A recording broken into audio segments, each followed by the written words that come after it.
Thanks for everyone for being here. It didn't go exactly how we thought. We respected Dalton for what they showed us on film. A couple plays, made a big difference. The pick six obviously was a backbreaker when they had that nice drive, and then Griff made a great read on that.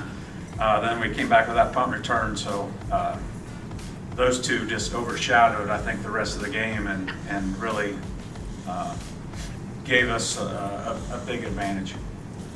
Yeah, we're blessed this year offensively. We got a quarterback that can run and throw, and you don't always have that. And we got a lot of skill guys that we can get the ball to. Kyle, we've been getting him the ball for 4 years. And some of those other guys like Ethan and Drew Laws. And we got, I call them gazelles, 2'6" guys on the outside that can run really well. And Vic and Andrew, and and the offensive line, we just keep working with them and keep getting better. So we had a lot of toys to kind of play with offensively all year and see what we can do. Defensively, we're a defensive-oriented program, always has been, always will be as long as I'm around. Like last year, we were pretty lights out on defense with some big, thick linebackers. Those guys graduated after playing 3 years, 4 years, and we had to retool with some smaller kids, some kids that look like Landon, like 175-pound kids that run really well and are aggressive, but it's not the same look. So it took us a little while, but we improved tremendously defensively throughout the year. Coach Hogan, with C-Town Radio. This is your 309th win in 24 years at Marion Local. We look at the championship that you have won. What is it about the Marion Local tradition that you have manufactured that has made this team the dominant Division 7 power?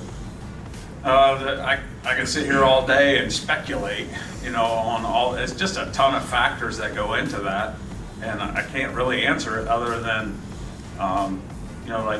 it's just the right mix of the coaching staff with the coaching style, with the community, with the backing of the parents and the athletic kids that love to compete and are very coachable. Then you get into our schedule that we play. We get tested every week. It's just a whole lot of things mixed together. Coach, you talked about the two plays, obviously, in the second quarter. But how important was that first drive? You guys get the defensive fourth down stop, and then you go 8 plays, 63 to score that first touchdown to break the eggs. How important was that drive for you guys? Yeah, the beginning of the game was very interesting to me because here you have us that are used to playing here. And then you have Dalton, who's not used to it, but they're 20 minutes away, and they're going to be all excited. So I was just really curious how that was all going to play out. I thought both teams had an advantage to start with. We had the experience, and we've been here before. These kids have done it, but they had the excitement. So we were prepared to take a couple punches early, and they put together a nice drive there, and we, like you said, we were able to get that stop. But we liked our matchup going into it, our offense against their defense. We thought that was a good matchup for us. So it's kind of how it played out, I guess. You talk about being used to being here. Obviously, your fans still are going to travel. But how different is it year over year to try to keep that excitement level and to try to keep that fresh every season? Well, the neat thing about high school sports is you got new seniors every year. And this is their year, and this is what they're going to remember. And at Marion Local, they have, reunions that people come back, and, these guys have cousins that have won titles for other teams or for previous Marion teams or brothers. I mean, there's some pressure, I would say, right, Simon? Simon's had a couple brothers that have won state titles. Yeah, cousins. Kyle had an older brother, Peyton, that really led us in 21. So I'd say, and pressure may not be the right word, but there's some accountability. Like, we got to go and make everyone else proud.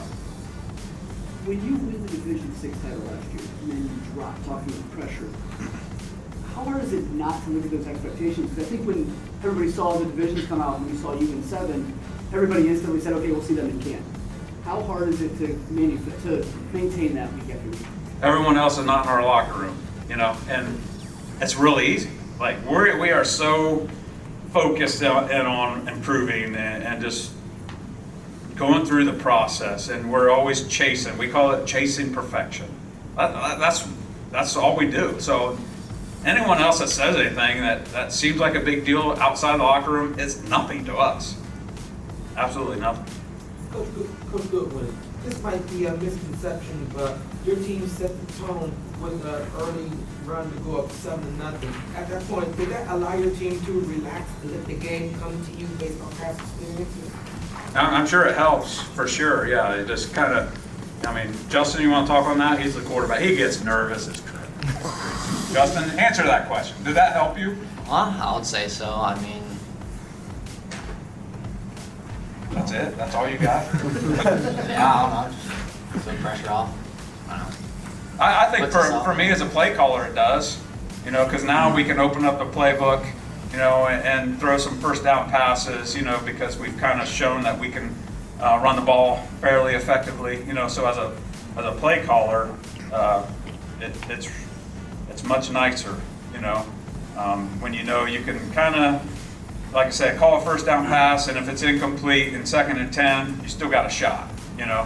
Whereas some games you get to the point where it's like, we can't waste a play, you know. You can't waste a play.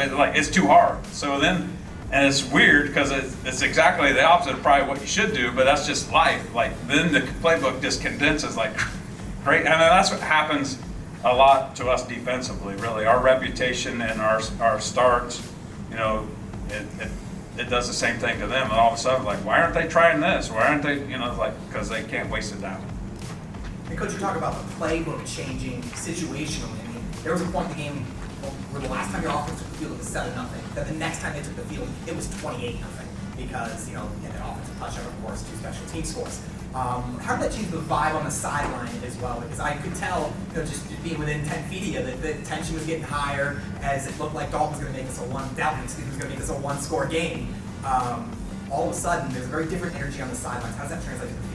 Yeah, because I've been there before, and I've had a ton of games where we jump out maybe too fast, and then the air comes out of the balloon, and we've had some state championship games, and I'm just on edge, you know, where either we held on or we lost, or we shouldn't have lost. I mean, it just slipped away from us, and it was a bad feeling. So I'm 180 degrees the opposite now. It's like I'm screaming at everyone, yelling at the coaches, and anyone that's smiling on the sideline, I'm trying to kick them off the sideline. So I got to talk to our junior high coaches. They were smiling way too much on our sideline. For any of the players, Coach talked about the expectations that you guys have. Obviously, you guys have been here before, but when you think about it, if it's said and that the chance that you guys continue to make history for your school, for your community, what does that mean in the opportunity to win a third straight for you guys?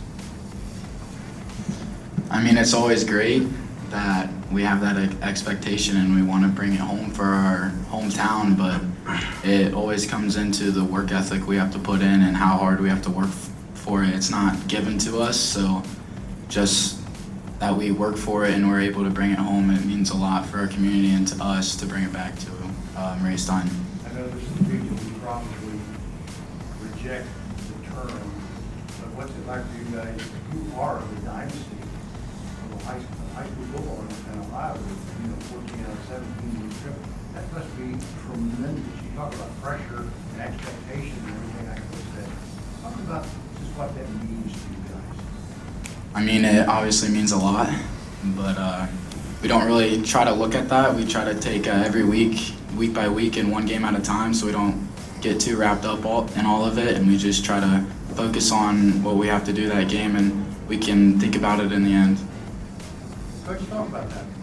About what other people now look at you and say, American, Yeah, like I'm a coach's son, so he brought me to all these games, and you know, I really wanted to do it. You know, as a coach, that's what I dreamed of doing, and then when I did it, like it was empty. Like if that's if that's your goal, if that's just everything. I mean, it's just like all right, that was fun, but like, so then you just have to, and I learned this a long time, and then you have to switch gears. Like, it's about, like Kyle said, the week and just the journey and the grind, and these guys spend a lot of time in the locker room, a lot of time in the weight room, and the older I get, it's like, that's what football's about, right? The locker room, the weight room, and just the bus rides. I mean, that's what they're going to remember. Yeah, they're going to remember some games, but just the brotherhood, like that to me is everything. Coach, how much easier is it to focus on the process when you play in a conference like you do, where it exposes all the parts of your game, especially the other coach mentioned your special teams and how impressive you guys are on all three phases. Right, yeah. And that we're just fortunate, with our schedule and I mean, it gives us confidence. It gives our kids. We don't have to go out here and do anything different than, we don't have to tell you, you got to play the best game of the year, to win this. You got to play a good game, and hope when we're trying to play our best game of the year. But yeah, MAC, like the special teams in the MAC are just so much better than what we see in the playoffs. Like, and we got the athletes this year. Let's not poo-poo that. We got some guys that can cover grass.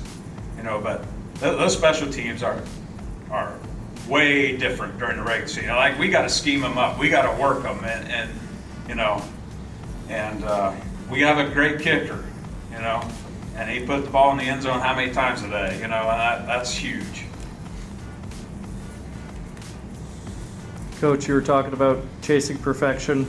Obviously 16-0 shutout here, but as far as the execution, how close do you think you got? Execution-wise, pretty good. I told a couple kids, like, you got to get in the weight room. Like, you couldn't function, you couldn't compete at this level.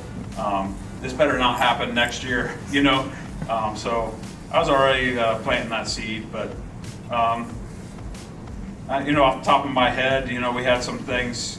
They had a couple drives there, third quarter, that I don't think our run fits were very good. So I'll look at it, but figure out what happened. But yeah, the effort was great. Any more questions? Coach, for you mentioned, especially because the grind and wanting to maintain the level of success, what's your activities the next couple of weeks or months as you try to unwind, or is it already looking ahead to 2024? Both, I can already feel the stress and the pressure kind of melting away, and that's a good feeling. It's self-induced, the stress and the pressure, but but it won't take long before we start thinking about, and we got a lot back, and that'll be exciting and what have you. But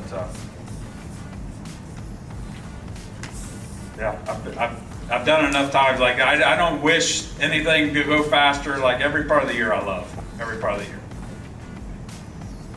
I'd like to say something. I'd just like to thank our O-line and our tight ends for blocking today. My mom told me to say that. So. All right, congratulations, guys. Thank you.